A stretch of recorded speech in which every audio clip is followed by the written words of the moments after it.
Hi everyone, welcome back to my channel. ముందుగా మన ఛానల్ని ఫస్ట్ టైం చూస్తున్న వాళ్ళైతే తప్పకుండా సబ్స్క్రైబ్ చేసుకోండి, అలాగే వీడియోని అయితే లైక్ చేయండి. ఓకే ఫ్రెండ్స్, మనకి త్వరలోనే ఏపీ టెట్ అనేది నిర్వహించబోతున్నారు కదా. సో ఇప్పుడైతే మనము ఏపీ టెట్కి సంబంధించి ప్రీవియస్ ఇయర్ బిట్స్ ట్రై మెథడ్కి సంబంధించి మనం ప్రీవియస్ బిట్స్ అయితే చూద్దాము.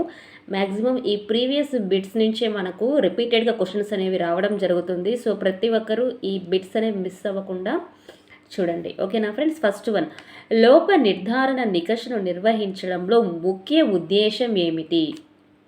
ఆన్సర్ గెస్ చేయాలి ఫ్రెండ్స్. లోప నిర్ధారణ నికషను నిర్వహించడంలో ముఖ్య ఉద్దేశం. ఓకే ఫ్రెండ్స్, మనకి ఆన్సర్ వచ్చేసి option 4 is the right answer friends. విద్యార్థి యొక్క బలం బలహీనతలను గురించి అయితే తెలుసుకోవడానికి ఈ లోప నిర్ధారణ నికష అనేది నిర్వహించడంలో దీని యొక్క ముఖ్య ఉద్దేశం అన్నమాట. విద్యార్థి యొక్క బలం ఏంటి, బలహీనతను గురించి మనము తెలుసుకోవచ్చు. నెక్స్ట్ వన్, ఒకే చుట్టుకొలత కలిగి ఉన్న క్రింది సంవృత పటాలలో ఎక్కువ వైశాల్యం ఉన్న పటం ఏమిటి? ఆన్సర్ గెస్ చేయాలి ఫ్రెండ్స్. ఒకే చుట్టుకొలత కలిగి ఉన్న కింది సంవృత పటాలలో ఎక్కువ వైశాల్యం ఉన్న పటం ఏమిటి? సంవృత పటాలు అంటే క్లోజ్డ్ అనమాట, అన్నీ ఇట్లా క్లోజ్డ్గా ఉంటాయి. దాంట్లో ఎక్కువ వైశాల్యం ఉన్న పటం అనేది ఏమిటి? ఆన్సర్ గెస్ చేయాలి ఫ్రెండ్స్. ఓకే ఫ్రెండ్స్, మనకి ఆన్సర్ వచ్చేసి option 3 is the right answer, వృత్తం అనమాట. నెక్స్ట్ వన్, విద్యార్థి గణిత సంబంధమైన నమూనాలు, చిత్రాలు మరియు చార్టులు మొదలైనవి తయారు చేస్తాడు అనే స్పష్టీకరణ ఈ లక్ష్యానికి చెందుతుంది. ఏ లక్ష్యానికి అనేది ఆన్సర్ గెస్ చేయాలి ఫ్రెండ్స్. విద్యార్థి గణిత సంబంధమైన నమూనాలు, చిత్రాలు మరియు చార్టులు అనేవి తయారు చేస్తాడు. ఇవన్నీ ఏ లక్ష్యానికి చెందుతాయి? ఓకే ఫ్రెండ్స్, మనకి ఆన్సర్ వచ్చేసి option 1 is the right answer. ఆసక్తి, ఇంట్రెస్ట్ ఉంటేనే కదా ఫ్రెండ్స్ వాళ్ళు మోడల్స్ కానీ, పటాలు కానీ, చార్టులు కానీ ఇలాంటివి చేయాలంటే మెయిన్గా ఏముండాలి? ఆసక్తి అనేది ఉండాలి. సో ఆసక్తి అనమాట. నెక్స్ట్ వన్, ఒక త్రిభుజ వైశాల్యానికి దాని భుజాల మీద ఆధారపడిన సూత్రాన్ని కనుగొన్న శాస్త్రవేత్త ఎవరు? ఆన్సర్ గెస్ చేయాలి ఫ్రెండ్స్. ఒక త్రిభుజ వైశాల్యానికి దాని భుజాల మీద ఆధారపడిన సూత్రాన్ని కనుగొన్న శాస్త్రవేత్త ఎవరు?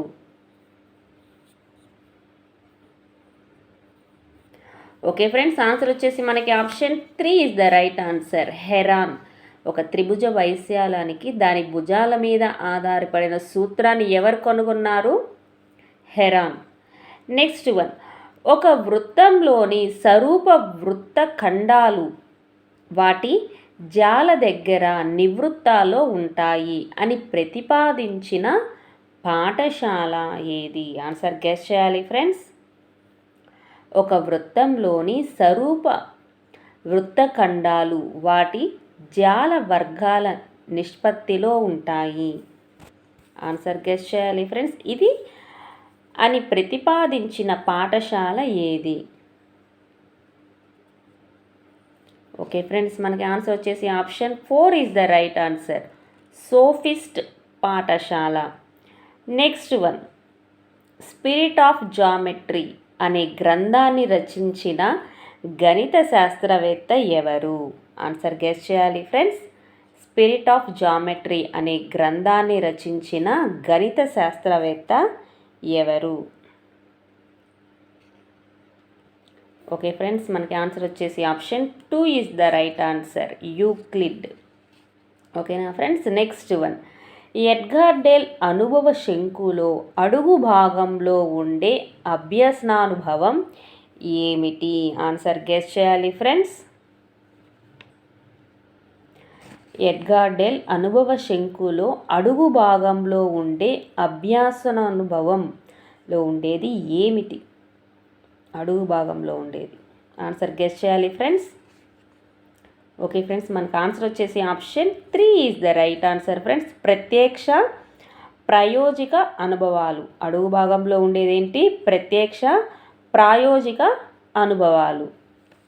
నెక్స్ట్ వన్, బోధనాభ్యసన ప్రక్రియలో పునర్విమర్శ యొక్క ప్రధాన ఉద్దేశం ఏమిటి? బోధనాభ్యసన ప్రక్రియలో పునర్విమర్శ యొక్క ప్రధాన ఉద్దేశం ఏమిటి? ఆన్సర్ గెస్ చేయాలి ఫ్రెండ్స్. ఓకే ఫ్రెండ్స్, మనకి ఆన్సర్ వచ్చేసి option 2 is the right answer. బోధనా లక్ష్యాల సాధన గురించి తెలుసుకోవడం కోసం. ఓకేనా ఫ్రెండ్స్, బోధనా లక్ష్యాల సాధన గురించి తెలుసుకోవడం కోసం దాని యొక్క మెయిన్ ఉద్దేశం అన్నమాట. నెక్స్ట్ వన్, బోధనా పద్ధతి యొక్క ఎన్నిక దీనిపై ఆధారపడి ఉంటుంది. దేనిపైన ఆధారపడి ఉంటుంది అనేది ఆన్సర్ గెస్ చేయాలి ఫ్రెండ్స్. బోధనా పద్ధతి యొక్క ఎన్నిక దీనిపై ఆధారపడి ఉంటుంది. ఓకే ఫ్రెండ్స్, మనకి ఆన్సర్ వచ్చేసి option 2 is the right answer friends. బోధనాంశం పైన ఆధారపడి ఉంటుంది. ఓకే ఫ్రెండ్స్, మీకు ఈ వీడియో నచ్చినట్లయితే తప్పకుండా వీడియోని లైక్ చేయండి, అలాగే షేర్ చేయండి, తప్పకుండా సబ్స్క్రైబ్ చేసుకోండి. Thank you for watching.